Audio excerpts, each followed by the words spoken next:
इसको शेयर कर दिए ग्रुप में। चलो, हेलो फ्रेंड्स, स्वागत है आप सभी का आपके अपने ऐप्स और आपके चैनल। मैं जीएस ऑल गुरु स्वागत करता हूं आप सभी बच्चों का।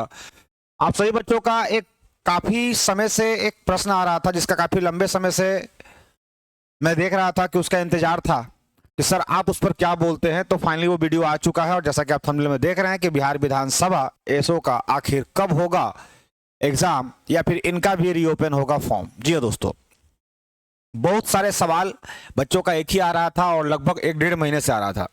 बिहार विधान परिषद की जो मैंने मुहिम छेड़ा था, उस मुहिम को फाइनली मैंने कह सकते हैं पूरा किया है। बिहार विधान परिषद के बारे में जो भी चीजें मैंने बोला था वो तमाम चीजें आपको देखने को मिली। हाँ, 19-20 थोड़ी हुई। 19-20 होने का मतलब ये नहीं होता है कि आप गुड इवनिंग सर जी, तो 19-20 कहने का मतलब ये नहीं होता है कि मेरे द्वारा चीजें बोली गई गलत है। बिहार विधान परिषद में एसओ की अगर मैं बात करता हूं तो 55 में से 35 क्वेश्चन मैंने फंसाया था, और ये मैं डंके के चोट पर कहता हूं। हमारे साथ जो साकेत कुमार है, इन्होंने ही बोला बताया, क्योंकि मैं खुद अपने मुंह से बड़ाई करूंगा तो अच्छा नहीं होगा। इन्होंने ही बोला कि सर आपने 35 क्वेश्चन जो है 55 क्वेश्चन में से बिहार विधान परिषद एसओ का फंसाया था।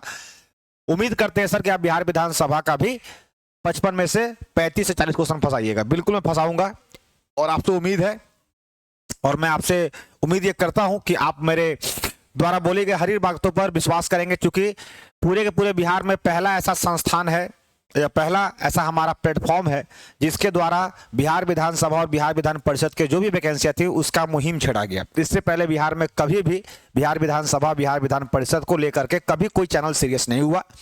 होता भी था तो जब नोटिफिकेशन आया तो कर दिए, उसके बाद कब इसका एडमिट कार्ड हुआ, कब एग्जाम हुआ, कब रिजल्ट जारी हुआ, कब ज्वाइनिंग हुई, कुछ नहीं बताया गया। लेकिन हमारा एकमात्र ऐसा प्लेटफॉर्म है जिस यहाँ पर आपको सारी चीज बताया जाता है कि कब इसका फॉर्म आया, कब इसका एग्जाम होगा, उसके बाद उसका पेपर एनालिसिस करवाते हैं, कटअप बताते हैं, और फाइनली उसका डीवी कब होता है वो बताते हैं। यानी हर वो चीज बाद में हमारे बाद बहुत सारे ऐसे छोटे मोटे चैनल आए जो हमारे कॉपी कैट किए। खैर उससे कोई मतलब नहीं है, कॉपी कैट लोग उसी का करता है जो आपसे आगे रहता है। आप लोग भी किसी का भी कॉपी तभी करते हो जो आपसे आगे रहता है। जैसे मान लो कि आपका पड़ोसी वाला यूपीएससी क्रैक कर लिया, आपका कॉपी कर दो या हम भी यूपीएससी क्रैक करेंगे। खैर वो अलग बात है, लेकिन असली असली होता है, ऑथेंटिक ऑथेंटिक होता है। इसलिए आप अगर हमारे चैनल पर नए हैं तो सबसे पहले मैं कहूंगा कि हमारे चैनल को सब्सक्राइब करके बेल आइकन हिट कर ले, क्योंकि ये वो प्लेटफॉर्म है, ये वो चैनल है जहां पर आपको सारी चीजें बिल्कुल जुनून बताई जाती है, और जो भी बातें बोली जाती है वो आपको देखने को मिलती है। वो देखने को मिलता है मतलब कि 100% देखने को मिलेगा ही मिलेगा। थोड़ा सा 19-20 टाइम का आगे पीछे हो सकता है, ठीक है। बाकी कुछ हमारे बाहर वाले कमेंट वाले जो चैनल वाले हैं वो अपने चैनल को प्रमोट करने के लिए थोड़ा सा कुछ कमेंट कर देते हैं। तो खैर, जहां ऊर्जा होती है वहां थोड़ा अंधेरा भी होना जरूरी है। उजालों का पता चलता है, क्योंकि लगातार उजाला ही रहे तो फिर अंधेरे का अस्तित्व खत्म हो जाता है, ठीक है। 200% हम विश्वास कर रहे हैं सर। वेरी गुड साकेत, 200% विश्वास कर रहे हैं, और हम बहुत लकी हैं सर। आप टीचर हैं, आप हैं लकी टीचर हैं सर। हाँ, थैंक यू साकेत। चलो, तो अब मैं बात करता हूं कि सर इसका एग्जाम कब कुछ होगा। देखिएगा, ये 25 तारीख को यानी 25 अक्टूबर को एक फॉर्म बिहार दैनिक भास्कर में एक एग्जाम में जो आर्टिकल है वो प्रिंट हुई थी। क्योंकि ऐसे जो है वो बड़े बड़े पेपर में नहीं आती है। क्या कुछ लिखा है देखेंगे, क्या कुछ लिखा है समझेंगे, और एक एक बातों को हम लोग देखेंगे, ध्यानपूर्वक समझेंगे। ये क्या है, भास्कर ब्रेकिंग न्यूज। जो पहले भर चुके हैं उन्हें दोबारा भरने की जरूरत नहीं है, छठ के बाद आवेदन। कहने का मतलब क्या है समझेंगे। जो व्यक्ति बिहार विधानसभा में फॉर्म भर चुका है उसको नहीं भरना है, यानी बिहार विधानसभा का फॉर्म रीओपन होना है, और फॉर्म रीओपन 120% होगा। 120% जो है वो रीओपन होगा, फॉर्म रीओपन होगा फॉर्म।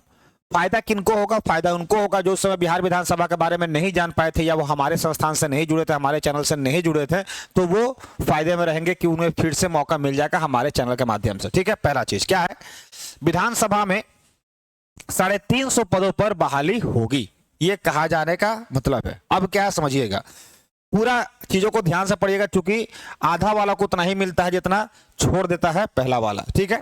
ध्यानपूर्वक पढ़िएगा क्या है, देखिएगा यहां पर, ध्यानपूर्वक देखिएगा क्या है। विधानसभा में 350 पदों पर बहाली का रास्ता साफ हो गया है छठ पर्व के बाद, जो कि हमारा मुख्य रूप से 10 तारीख तक पूरा छठ खत्म है, 6 तारीख से शुरू है। चयनित नई एजेंसी, उसका नाम क्या है, ICEF यानी ICEF ICEF जो है, ICEF नई एजेंसी है, बहाली का विज्ञापन निकालेगी। नई एजेंसी चयन के बाद भी बहाली का विज्ञापन नहीं निकाल पा रही थी।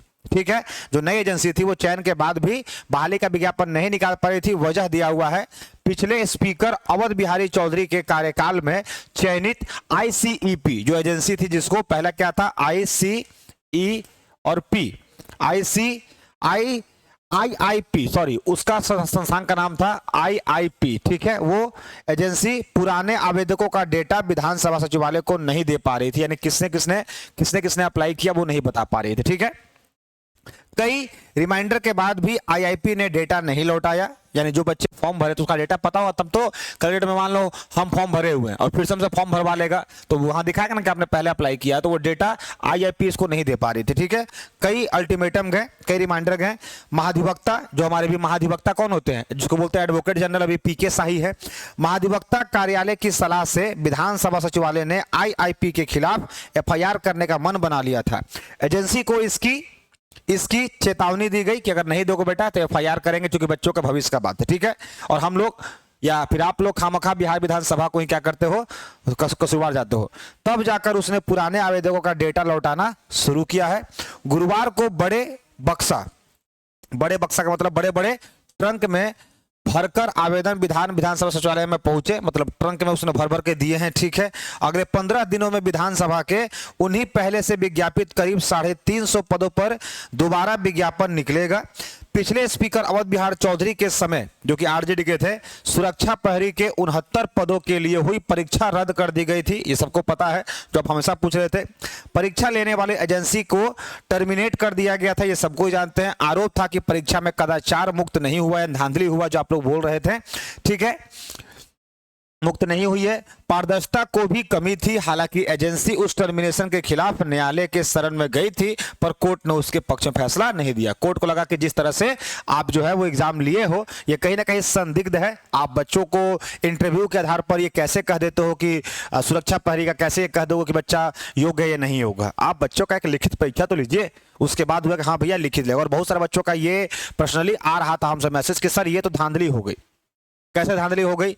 एशो का रीओपन नोटिफिकेशन सर्जियस साइड पर दिया है सर, क्या है, साइड पर डे दिया है सर जी। हाँ, तो ये चीज लेकर के कहीं ना कहीं हम देख सकते हैं कि बहुत बड़ा चीज है, और बहुत से बच्चों को डायरेक्ट इंटरव्यू के आधार पर कर दिया जा रहा है। ठीक है, इस बीच परीक्षा लेने पर किसी तरह की रोक नहीं होने के कारण विधानसभा सचिवालय ने नई एजेंसी ICEF बहाल कर चेतावनी की कार्रवाई शुरू कर दी, पर पुरानी एजेंसी के अड़गे के कारण विज्ञापन निकालने में नई एजेंसी का परेशानी आई।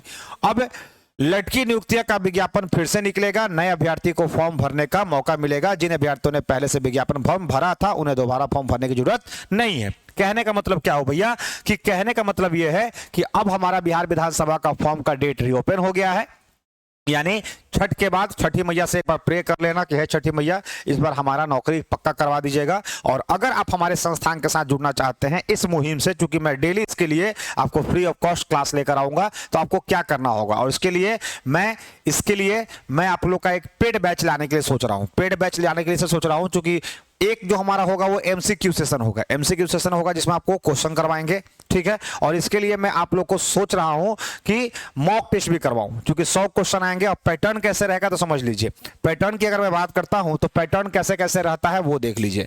पैटर्न की अगर मैं बात करता हूं तो पैटर्न क्या रहता है पहले ये समझना होगा। बहुत सारे बच्चों को एग्जाम का पैटर्न पता नहीं है, तो ये समझ ले, एग्जाम का पैटर्न जो है वो तीनों के लिए एक है। एग्जाम पैटर्न तीनों के लिए एक है, चाहे वो ASO के लिए हो, चाहे वो ASO के लिए किसका एग्जाम पैटर्न, तो विधानसभा का। क्या है? विधानसभा का। चाहे वो ASO का हो, चाहे वो DEO का हो, चाहे वो हमारा सुरक्षा प्रहरी हो। ठीक है, सबका जो है वो सेम होगा। 100 क्वेश्चन होंगे। कितने होंगे? 100 क्वेश्चन, जिसमें से 3 भाग होंगे।